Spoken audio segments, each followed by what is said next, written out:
Hey everyone. So again, it's been a while. So I am 22 weeks and 2 days? Yes, 2 days. So 222. Not, let's see, my last one was 20 weeks, I think. Yeah, so right after my ultrasound. Not much has happened since then. Pregnancy-wise, baby is definitely kicking a ton. It does not stay in one place. Generally, it is really low. It's always kicking or flipping right around my pubic bone, stepping on my bladder. Kind of uncomfortable. And earlier, I could tell that its back was facing outwards. I could feel it like flipping or butting its head against my uterus, and his feet were kicking back. So I was feeling front and back movement, which was interesting.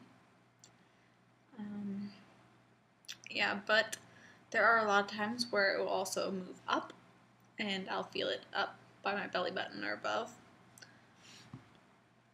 So baby just likes to move everywhere. See,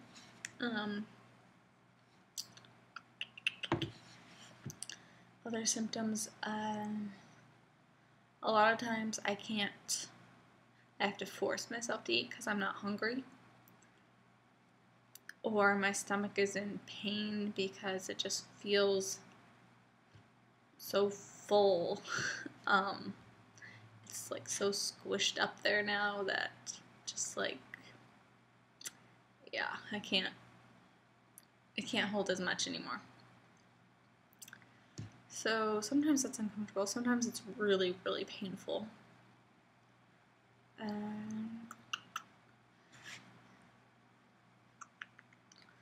Trying to think of other symptoms. Not a whole lot. Sometimes I just completely forget that I'm pregnant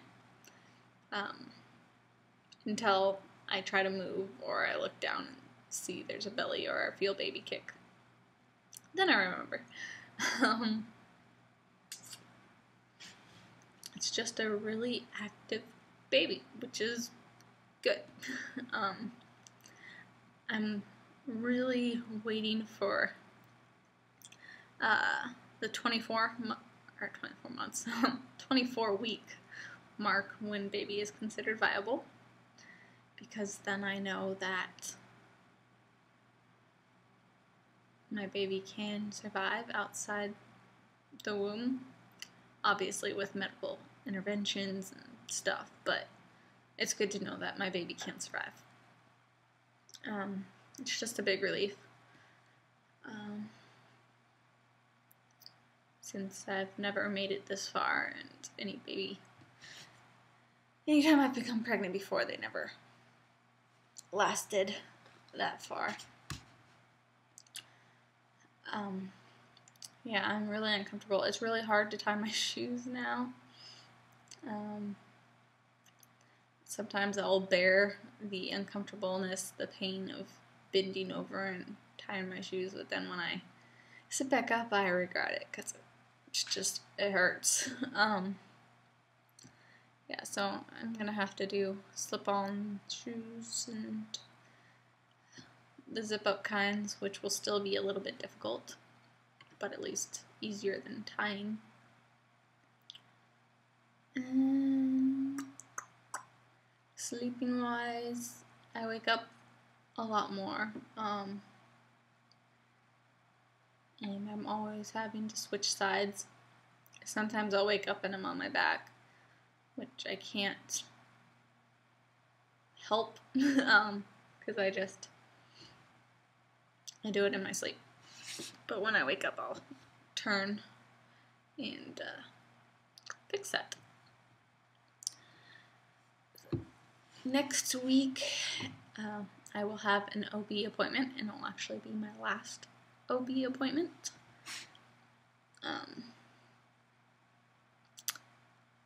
Because I'm moving, and I'm switching to a midwife when I'm up there. And I thought that I would be able to start up right away with the midwife, but turns out I won't. I'm not going to be able to see my midwife until January 1st or after, whenever she can see me. So I'll be 31 weeks pregnant by then. So from 23 weeks to 31 weeks, I won't be seeing anybody. I'm hoping that's okay. Hopefully no problems arise. They shouldn't. But yeah, I'm a little nervous not having a midwife or anybody, a doctor either, because the reason that I cannot see the midwife beforehand is because our insurance doesn't kick in until January 1st. So if we made payments before January 1st, it wouldn't count towards our deductible and our 30% cost, or 70. I don't remember. One of the two for the out-of-network providers. They won't cover it because we paid before January 1st and we didn't have the insurance. So yeah, I'm going to go a month and a half, which isn't that, I don't know, when you say it by weeks, it sounds a lot longer than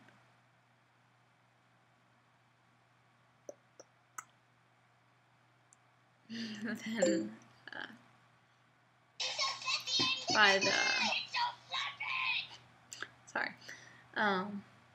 by months, because normally right now you see them every 4 weeks, and I know after 27 weeks you start seeing them every 2 weeks. Yeah. But so I'd be missing 2 or 3 appointments maybe. So that shouldn't be too much cause of concern, I don't think.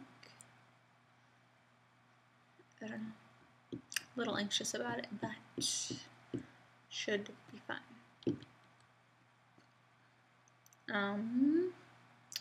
Other than that, not really much to say. I mean, I did get my husband to consent to the home birth, even though we'll have to pay majority of the cost for it. It will hurt us a little bit financially, but I really can't have a hospital birth unless it's absolutely necessary for medical reasons. Then I'd have to and just accept it, but otherwise I can't accept it. And I want it to be what I want, and be comfortable with the birth. Be something I want to remember. So yeah, I want it to be a good experience. So yeah, I do get to have that, which means I get to have my daughter there. I don't have to worry about her being at someone else's house or someone else coming over to watch her or whatever. My daughter will be there, and it'll just be my husband and my daughter and the midwife, of course, and her helpers or whatever. So it'll be a lot more peaceful. I won't have to worry about my daughter while I'm trying to give birth at the same time, which will be nice. Last time I forgot to show the belly, so I'm sorry. There's nothing to compare it to. It just completely slipped my mind. I remembered throughout the whole video until the end when I said bye and forgot. So yeah, hopefully next week I'll get to an update. I should be able to. Although I don't know if much will be changing, but I'll try to do an update anyways. Maybe something will change. I don't know. So yeah, so let's do the belly shot. So I move my cat.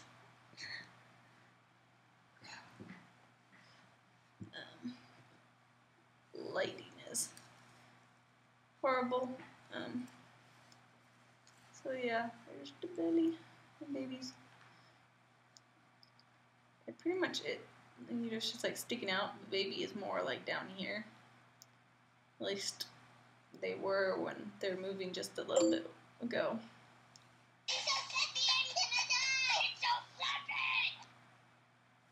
But, so yeah, I have a very pointed belly.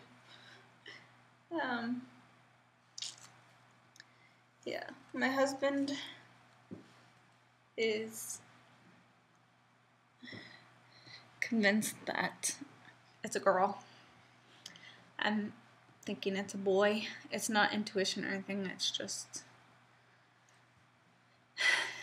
I guess because all the predictions say it's a boy, you know, the Chinese calendar and all that, they all say boy, and I tried doing the skull theory thing on the ultrasound picture, and I get boy from that, but then I look again and it's possible that it could be a girl on the forehead. I don't know.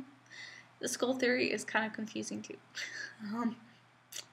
So we won't know for another 17-ish weeks, or less or more, depending on when this baby decides it wants to arrive.